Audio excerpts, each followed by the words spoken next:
낙사. 아, 뭐最初からサブ食うとんとはよいきちょうどこれ一丁の一丁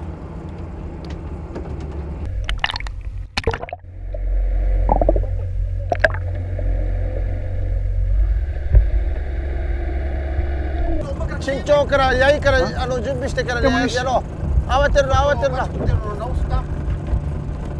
週間はいこんだけみんなとこんだけから巻かれるよ短くないあるよ中がまあ余韻かくない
駆除やっても、明日明後日駆除ありますよね。やっても数ヶ月しか持ちません、その効果は正直言って。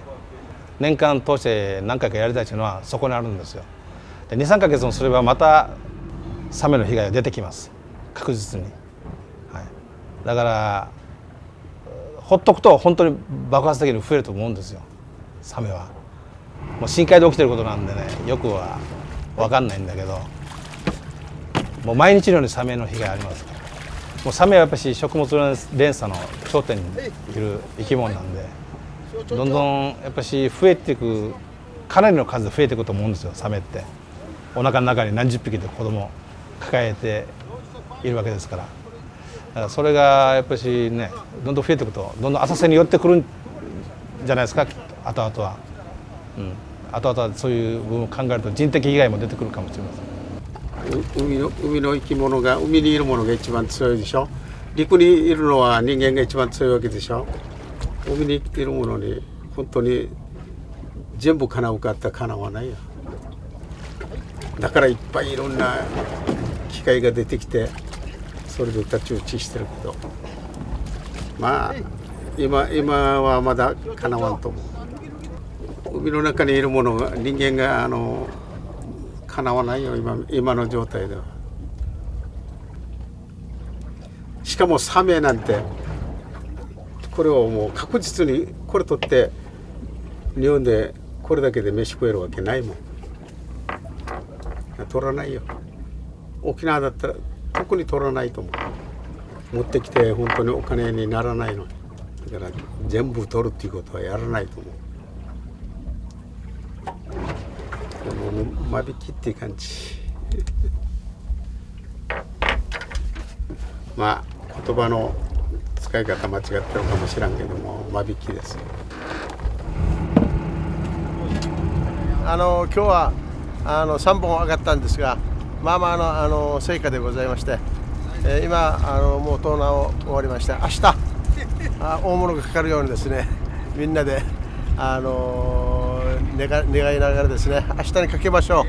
以上明日必ず大物上がると思いますので頑張りましょう。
ワイヤーが切れてる。あれがロップがねじれてるからサメがだったんですよ。次のスルバリ見たら分かるよ。スルバリがやられてる。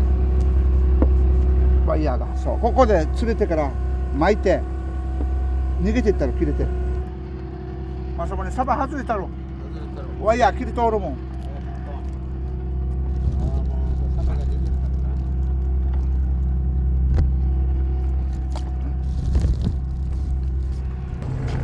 はい、サメ上げてくるよ。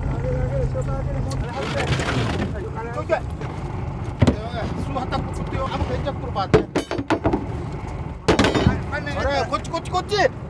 これもう非常が。今やったら非常感の生きちょうの。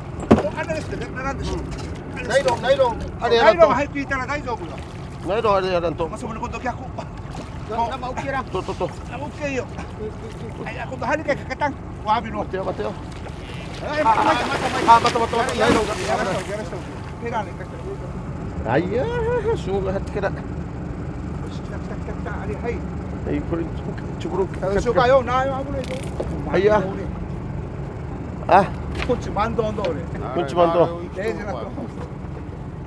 ン。な、あわてら。が遠くとよ。一回やいさちからですが、よりすが。またごしたんし正規計算で。わかったわよ。また。はいと。よし。待って一回。はい安い。はいまた。はい安い。さあやばだ。はい。よ回ったはい。ちょ。ワイヤー切れちゃった。身長をかけてからしばまたやらした。身長はじゃあ。これ今。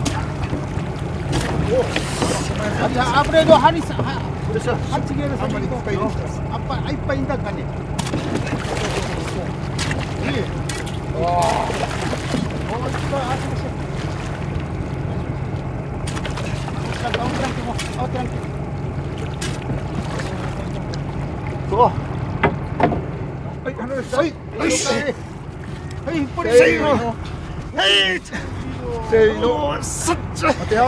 みんな手伝おう。誰かカメラ持たしてるよ。みんなで。ハ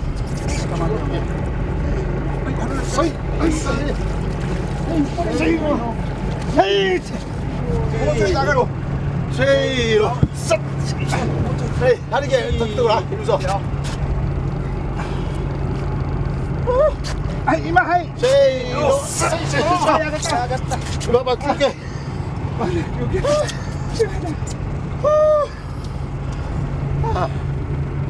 わいや。ああラッチのマギやったのです。あれ切ると。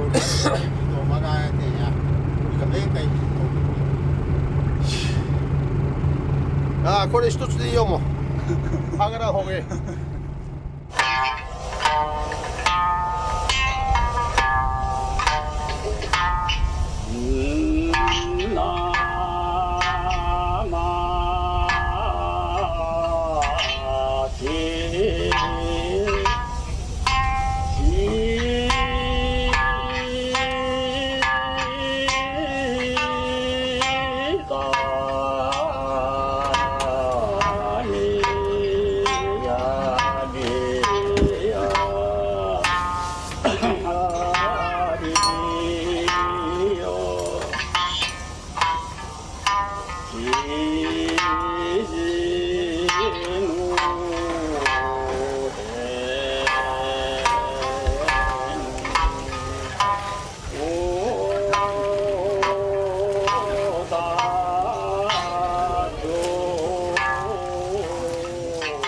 今回のサメ駆除はですね、国の交付金事業を活用してやってまして、で年に3回行っています。今回は一本釣りの方メインで漁場を守るという目的でやっております。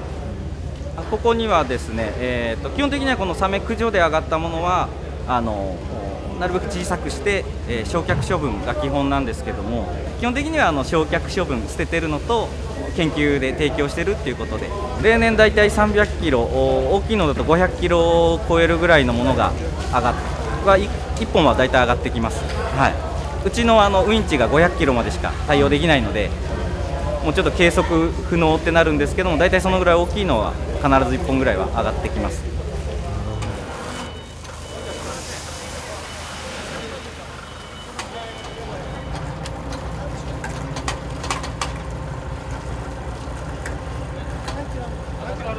棒でいける？300。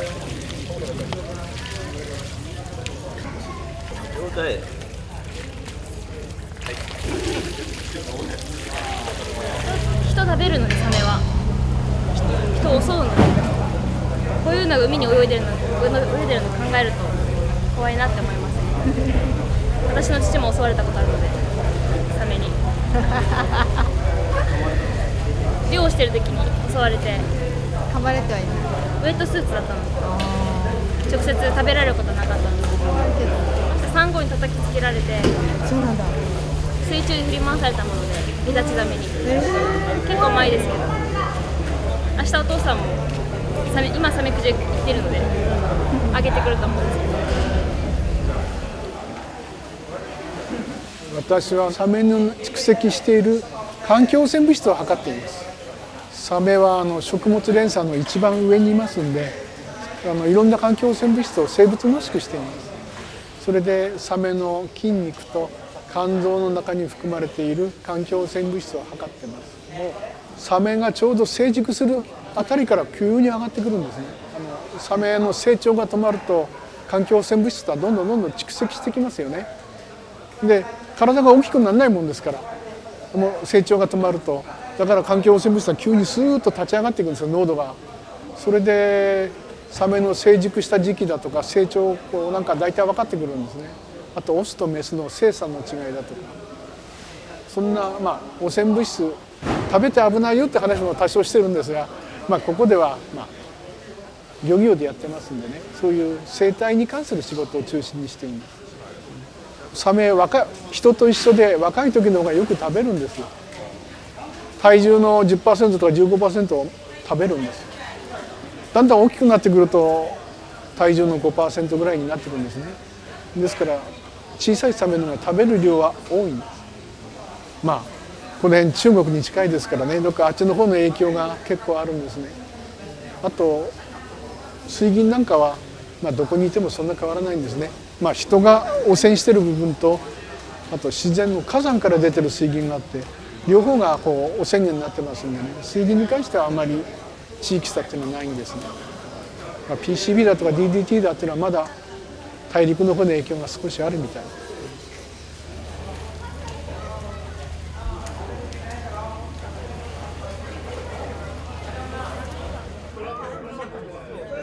ちょっと挨拶と乾杯の方を一つ、してまた会のちょっと進めていきたいと思いますので、一つよろしくお願いします。じゃあすみません、一本釣り研究会会長の宮田誠樹さんの方から一言お願いします。皆さん、聞いてください。昨日から今日までご苦労さんです。おかげさまで無事サメ駆除ができたことを嬉しく思っています。天気の恵まれてあまり暑いのもよくないなとつくづく思って、今日は本当に昨日からご苦労さんです。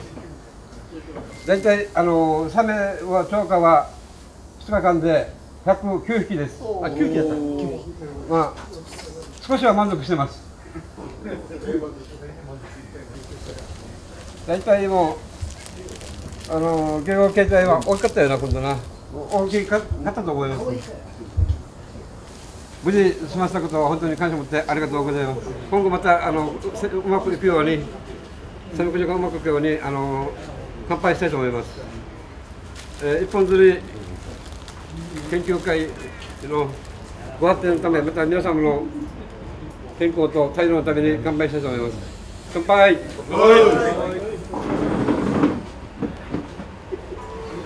ありがとうございました。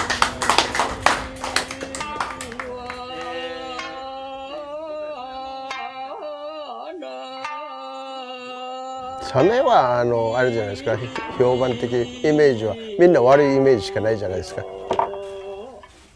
この石垣島とか県内ではそういった被害はあんまり少ないと思うんですけど、いろんな海外に行くとアメリカとかオーストラリアとかグレートバリアリーフの中でサメに壊れたというニュースが出ますよね。そういうニュース報道からするとみんなサメの怖さのイメージは持っていると思うんですけど、あれは人外の怖さなんですけど、私たちは生活の糧にしての魚の被害のね、憎ったらしさですね、いわゆる。もちろんこれはもう駆除しなかったらですね、増える一方でしょう。それでも皆さんも昨日も港にですねサメが入ってきているという情報も入っていると思うんですけど、ある意味ではここで深海で駆除したものが増えないという流れですね。ダイビングなんかもですねものすごく波及効果はねあると思うんですね。ですからそんな石垣島でもダイビングショップいっぱいあるんですけど、ショップの皆さんも海中がねそういったサメ駆除をしているということもですね、頭の一辺の片隅にでも置いてですね、いろんな形で側面的から私たちに協力していただければね幸いなんですけど。サメがおるところではまず道具がやられるし、そして釣られてくる魚もみんなサメに食べられるし、もうサメがおったらもう仕事できないです、正直言って。場所によっては4キロぐらい移動してもまた同じサメがついてくるところもあるんですよね。個人的にも苦慮したりするんですけど、やっぱりこれでもやっぱりサメはいなくならないですね。賢いです。魚がいるところにはサメもいるんですよね。でやっぱし、逆でサメがいるところも魚がいるし、その葛藤とのやり取りなんですけど、どうしても根負けするんですよね。やっぱりサメの方はうまい具合に魚だけ取っていくから。でたまに道具も持っていかれるし、経費もバカにならないし、そこで経費捨てるよりかは自分たちはまだポイントを変えて、もうそういう感じですかね。どうしてもサメから逃げるためには。でそのためにはやっぱりサメを少しでも減らして自分たちの生活に支障がないように行っているのがこの今の事業です。